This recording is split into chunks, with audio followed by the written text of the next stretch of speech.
اما بعد، یہ ایک حدیث ہے، حضرت انس رضی اللہ تعالیٰ عنہ سے روایت ہے کہ حضور اقدس نبی کریم سرور دو عالم صلی اللہ علیہ وسلم نے ارشاد فرمایا کہ اذا احب اللہ عبدا صب علیہ البلاء صبا،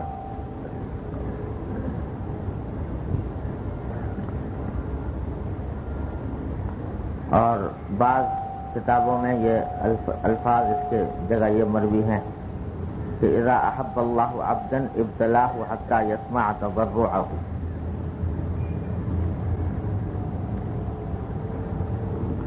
معنی اس کے یہ ہے، حدیث کا ترجمہ یہ ہے کہ جب اللہ تبارک و تعالی کسی بندے سے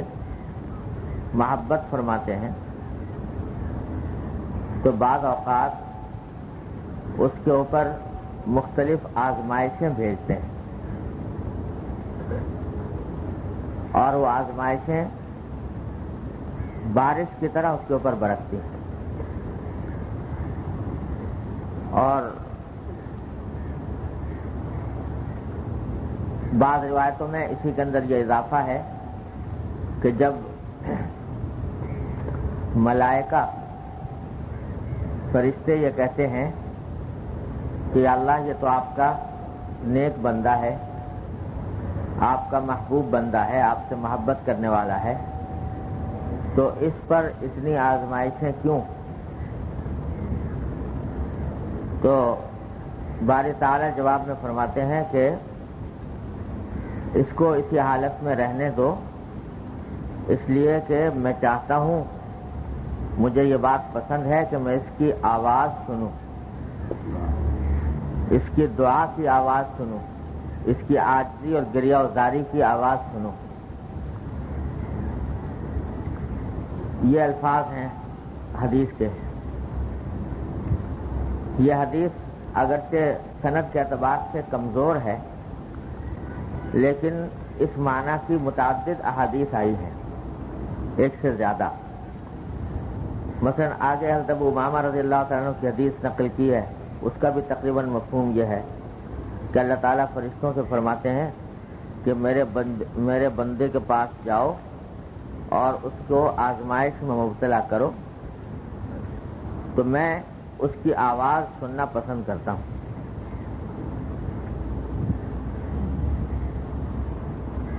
یہ حدیث در حقیقت بشارت ہے اس اللہ کے بندے کے لیے جو مختلف تکلیفوں یا پریشانیوں میں مبتلا ہو، اور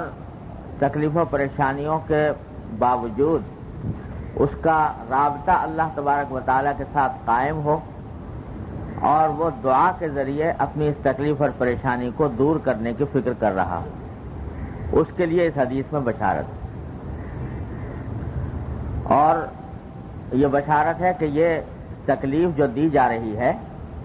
یہ در حقیقت یہ تکلیف اللہ جل جلالہ نے محبت کی، اور اللہ تبارک و تعالی نے اپنے کرم اور فضل سے یہ تکلیف دی ہے، ورنہ اس کا منشا کوئی اللہ تعالیٰ کی ناراضگی نہیں. اس کی تھوڑی سی تفصیل یہ ہے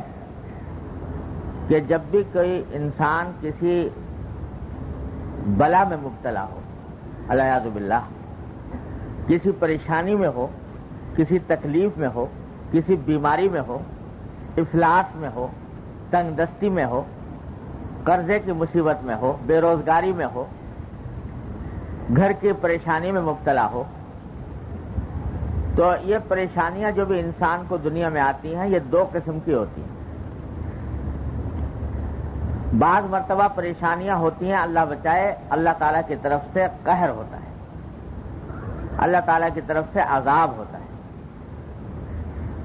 آخرت، اصل انسان کے برے اعمال کا بدلہ تو ملنا ہے آخرت میں، لیکن اللہ تعالیٰ بعض اوقات دنیا میں بھی عذاب کا مزہ چکھا دیتے ہیں.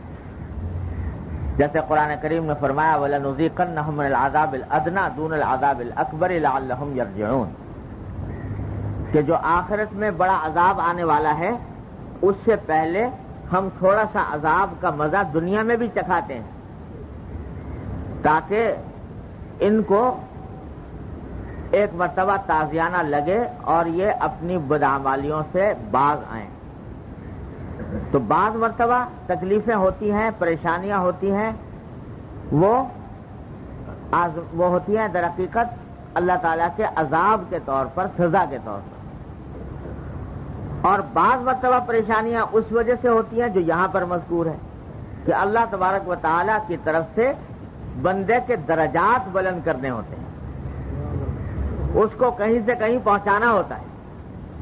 اور اس درجات کی بلندی کے لیے، اجر و ثواب میں اضافے کے لیے اس کو تکلیفیں دی جاتی ہیں۔ تو دونوں میں فرق کیا ہے، کیسے پتہ لگے کہ یہ تکلیف جو ہمیں پیش آ رہی ہے یہ پہلی قسم کی ہے یا دوسری قسم کی ہے؟ تو اس کی علامت بالکل صاف اور واضح ہے۔ وہ علامت یہ ہے کہ اگر کسی تکلیف اور پریشانی کے موقع پر انسان اللہ کی طرف رجوع کرنا چھوڑ دے اور اس کے دل میں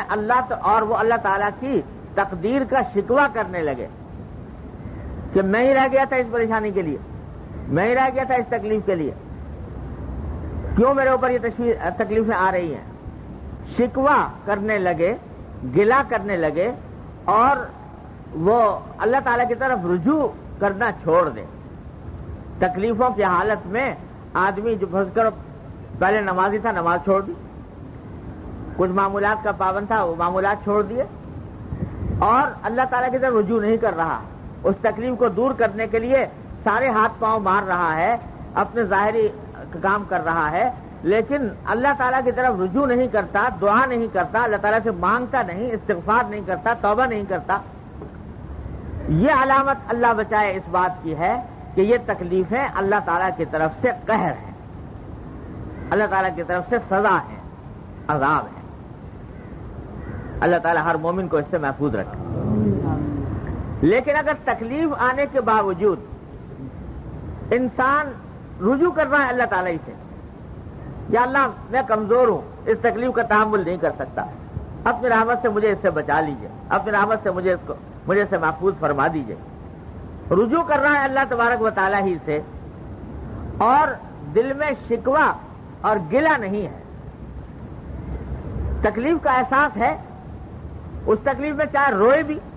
اس تکلیف میں چاہے رنج کا اظہار بھی کرے، غم کا اظہار بھی کرے، لیکن اللہ تبارک و تعالیٰ کی تقدیر سے شکوہ نہیں، اور رجوع اسی کی طرف ہے کہ اس تکلیف کی حالت میں وہ پہلے سے زیادہ اللہ تعالیٰ کی طرف رجوع کر رہا ہے، پہلے سے زیادہ نمازیں پڑھ رہا ہے، پہلے سے زیادہ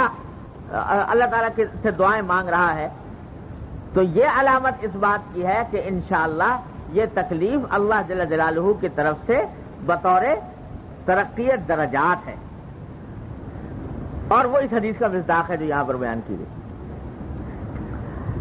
اور یہ رہا یہ کہ صاحب یہ عجیب معاملہ، اگر کسی کے دل میں یہ خیال پیدا ہو کہ بھئی جب کسی بندے سے محبت ہے تو محبت میں تو آرام پہنچایا جاتا ہے،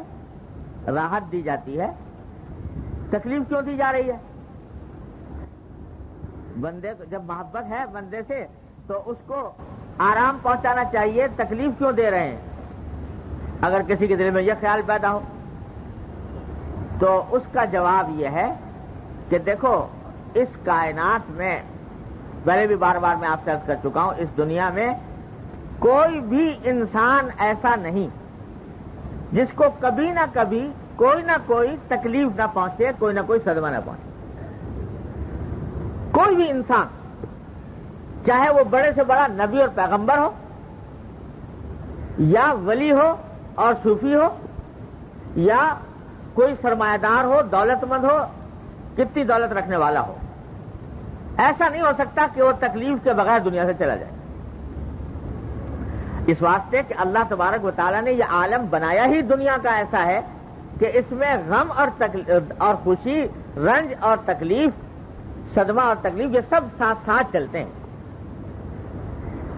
جو خالص خوشی کا مقام ہے، خالص راحت کا مقام ہے، وہ یہ دنیا ہے ہی نہیں، وہ اور عالم ہے، وہ ہے جنت کا عالم۔ اللہ تعالیٰ اپنی رحمت سے ہم سب کو عطا فرما دے، اپنی رحمت سے۔ وہ ہے عالم راحت کا اور خوشی کا کہ لا خوف علیہم ولا ہم یحزنون، وہاں نہ کوئی خوف ہے، نہ کوئی غم ہے، نہ صدمہ ہے۔ وہ ہے عالم اصل میں، اصل خوشی کا اور راحت کا۔ دنیا تو بنائی ہی اللہ تعالیٰ نے ایسا ہے، ایسی چیز ہے جس میں کبھی خوشی ہوگی، کبھی غم ہوگا، کبھی سردی ہوگی، کبھی گرمی ہوگی، کبھی دھوپ ہوگی، کبھی چھاؤں ہوگی، کبھی ایک حالت ہوگی، کبھی دوسری حالت ہوگی۔ تو دنیا تو اصل میں ہے ہی ایسی چیز، لہذا اس میں ایسا ممکن نہیں کہ کوئی شخص بے غم ہو کر بیٹھ جائے، ہو ہی نہیں سکتا۔